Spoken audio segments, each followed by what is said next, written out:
करते हैं, कई जगह हम इसका प्रयोग कर देते हैं। अरे वो गोस्वामी जी ने लिखा है ढोल गवान सूत्र पर सुनारी सकल ताड़ना के अधिकारी। अब इसकी व्याख्या सूक्ष्मता से सुने और विचार पूर्वक। शास्त्रीय प्रमाण के अनुसार ढोल है ना, ढोल को ताड़ना चाहिए। ताड़ना मतलब उसको ठपाक चाहिए और बेताल नहीं। शास्त्र सिद्धांत के अनुसार, संगीत शास्त्र के अनुसार तभी वो राग प्रकट कर पाएगा, तभी वो बजेगा। ढोल को हाथ जोड़ के बोलो कि साहब आप बज जाएं, नहीं बजे, उसको ताड़ना चाहिए। अब ताड़ना शब्द चारों में एक जैसा नहीं लगेगा, शब्द एक ही है ताड़ना, लेकिन ताड़ना के अर्थ अलग अलग हैं। जैसे कनक है, एक ही शब्द है कनक, लेकिन कनक कनक ते 100 गुनी मादकता अधिकाए, वा खाए बोराए जग या पाए बोराए। बोले कनक ही शब्द है। जैसे ताड़ना शब्द का प्रयोग केवल वही समझे कि ताड़ना देना ही नहीं, उसका अर्थ अलग अलग है। जैसे कनक शब्द है, कनक को सोना भी कहते हैं और कनक को धतूरा भी कहते हैं। कनक को धतूरा भी कहते हैं।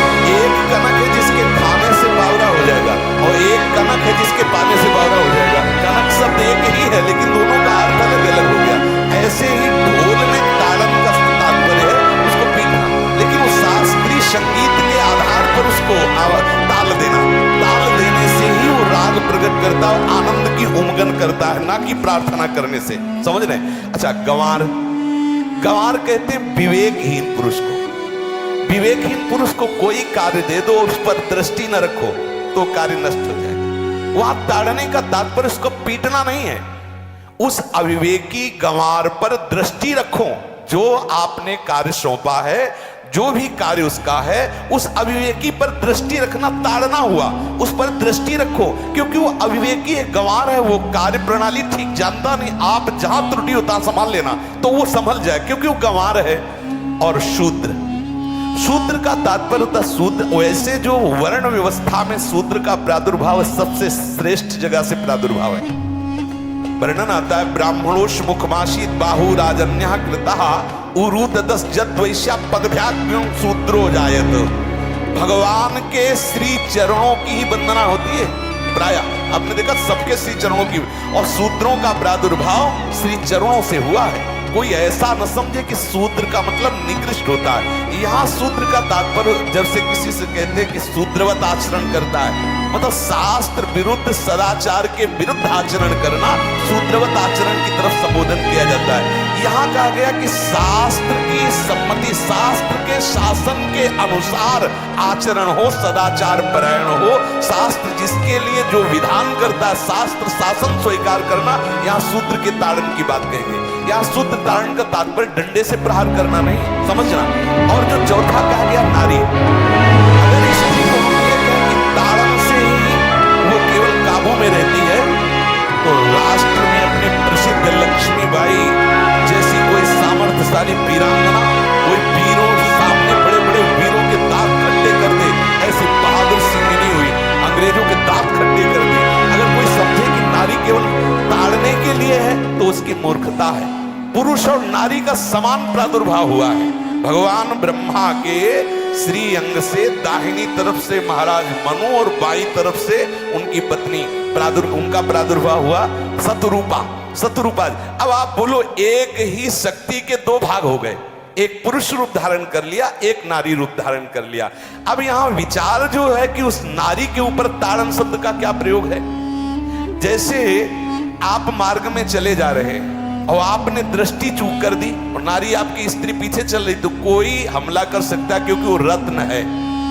14 रत्नों में एक रत्न स्त्री रत्न भी है। स्त्री को रत्न कहा गया है। भगवान श्री राम जब वनवास में जा रहे हैं तो सिया जी को आगे नाव में जब चढ़ाना होता तो पहले सिया जी को चढ़ा, सीए चढ़ाई चढ़े रघुराई, पहले आगे। दृष्टि रखो, दृष्टि चूक गई तो रत्न है। यहाँ दृष्टि रखना, शासन मतलब उसको पिटाई करना नहीं। जैसे ढोल को पीटा जाता है ऐसे स्त्री को पीटा जाए, शूद्र को पीटा जाए तो गंवार को, ये व्याख्या नहीं है, ये मूर्खता है, इसे व्याख्या नहीं कहते। जैसे कनक शब्द के कई अर्थ होते हैं, ऐसे ही ताड़न शब्द का यहाँ अलग अलग प्रयोग है। स्त्री के ऊपर दृष्टि रखो। किस भाव की दृष्टि रखे? क्योंकि वो हमारे यहाँ रत्न की तरह है। कहीं कोई ऐसा ना हो कि कुदृष्टि वाला कोई उस पर हमला कर दे। आप पाणी ग्रहण संस्कार में रक्षा का भी सूत्र बताया जाता है कि आपको अभी ये समर्पित है, आप इसकी रक्षा करें। हमारे शास्त्रीय सिद्धांत में देखो, कभी भी स्त्री को अकेला छोड़ने का सिद्धांत नहीं है। शास्त्रीय सिद्धांत, बच्ची है तो माता पिता के शासन, थोड़ी बड़ी हुई तो भाई आदि के बीच में, और बड़ी हुई तो पति के, और बड़ी हुई तो पुत्रों के। मतलब एक सानिध्य का एक दृष्टि रखी गई है कि यदि आप अपनी दृष्टि में रखेंगे तो उसका मंगल नहीं होगा, उसका हित नहीं होगा।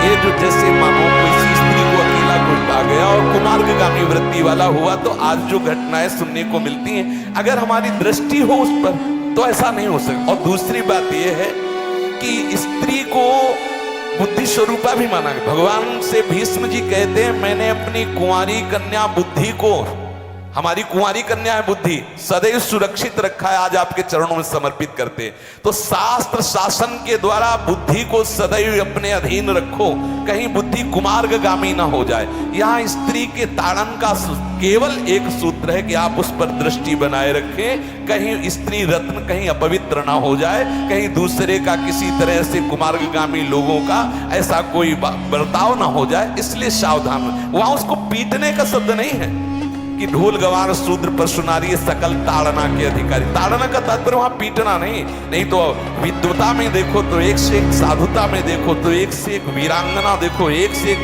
ऐसा नहीं कह सकते। क्योंकि जो सामर्थ्य पुरुष में वही सामर्थ्य भगवान ने स्त्री में भी दी, क्योंकि भगवान के ही दो रूप हैं, एक स्त्री और एक पुरुष। समझ रहे ना?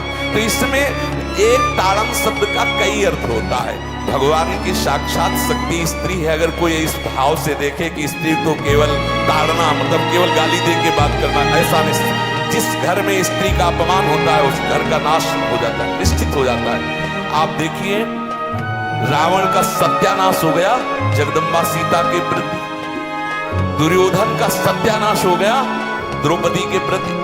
जहां स्त्री का अपमान हो जाए, अगर कोई ये समझे कि स्त्री केवल मतलब जैसा हम चाहे वैसा व्यवहार नाश ना हो जाए, तो हमें बता देना।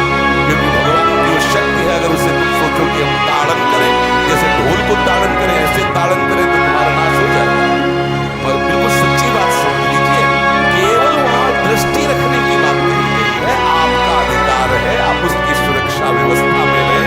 और एक वृत्ति होती है, अगर शासन ना हो तो हमारी बुद्धि भ्रष्ट हो जाए, हमारी बुद्धि भ्रष्ट हो जाए, आपकी बुद्धि भ्रष्ट हो जाए। भगवान का भय, शास्त्र का भय, लोक मर्यादा का भय, ये हमको सुरक्षित रखता है। इसलिए दृष्टि रखने की आवश्यकता है कि वो पवित्र रहे, वो सुरक्षित रहे, ना कि उसको पीटने के लिए यहाँ संबोधन किया गया गोस्वामी तुलसीदास जी ने।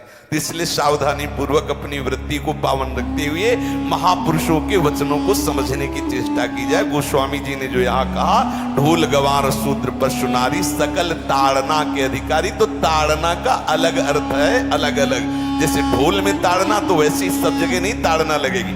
आप देखो, पशु जो है, चालक जो घुड़सवार होता है, उसको ताड़ना एड़ी से देता है।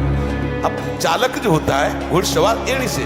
किसान जो होता है वो बैल को बोलता है दाहिने, जैसे हल जोतने होता है बाएं, वो भाषा समझता है, बाएं मुड़ जाए, और नहीं मुड़ता तो पीछे अरई है एक छड़ी, उससे वो इशारा देता है, वो समझ जाता है। पशु को अपने इशारे से चला लेते हैं। अब उससे कहे, खड़ा होकर हाथ जोड़ के कहे कि भैया बैल देवता, अब थोड़ा दाहिने मुड़ जाओ, तो नहीं मुड़ेगा। जब लगाम पकड़ी और थोड़ा ताड़न किया और वो लगता है, तो फौरन दाहिने मुड़ गया। आप देखो, जो ये बैलगाड़ी चलाते हैं, घोड़ा गाड़ी चलाते हैं, ऊंट चलाते हैं, तो पशु शासन के द्वारा उसको इशारे से किधर चलना, उसको